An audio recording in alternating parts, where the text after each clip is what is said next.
New York State's hostile attempt to violate the rights of its own citizens is being met with a flurry of lawsuits and judges reaching favorable decisions for gun owners. In defiance of the Supreme Court and its ruling in the Bruen decision overturning New York's existing gun laws, the New York legislature implemented a new and even more heinous and dangerous package of gun laws called the Concealed Carry Improvement Act.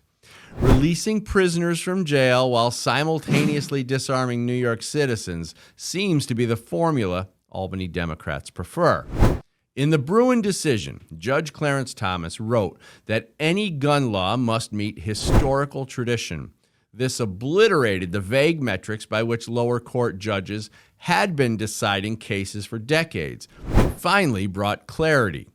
Since then, judges across the country have been forced to re-examine existing gun laws.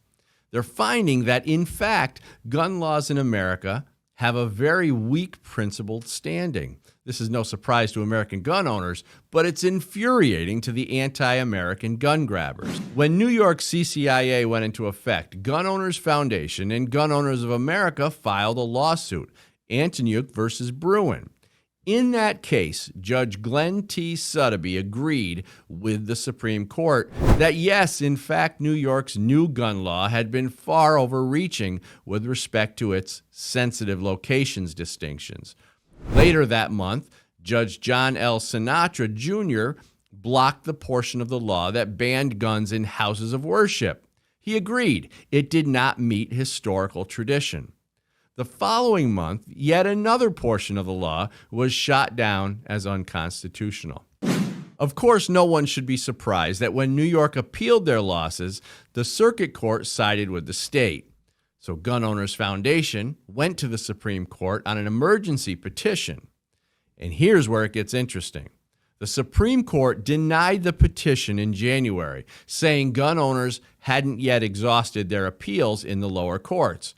But what Justices Samuel Alito and Clarence Thomas said was far more significant. They indicated that GOF's case has uncovered serious First and Second Amendment problems in New York's law. Not only that, Thomas and Alito said that if the Circuit Court of Appeals does not give relief in a timely manner, then, said the justices, GOF's attorneys should come back quickly to the Supreme Court, and that's something every gun owner across the country looks forward to seeing, especially given Judge Thomas's strong defense of gun owners' rights in the Bruen decision. Now, many have said that Judge Thomas's recognition of historical tradition would reach far into the future in defense of the Second Amendment. We're just starting to see those positive results. Thanks for watching Bullet Points. I'm Dan Wos for Gun Owners Foundation. You can find more Second Amendment content and updates at gunowners.com.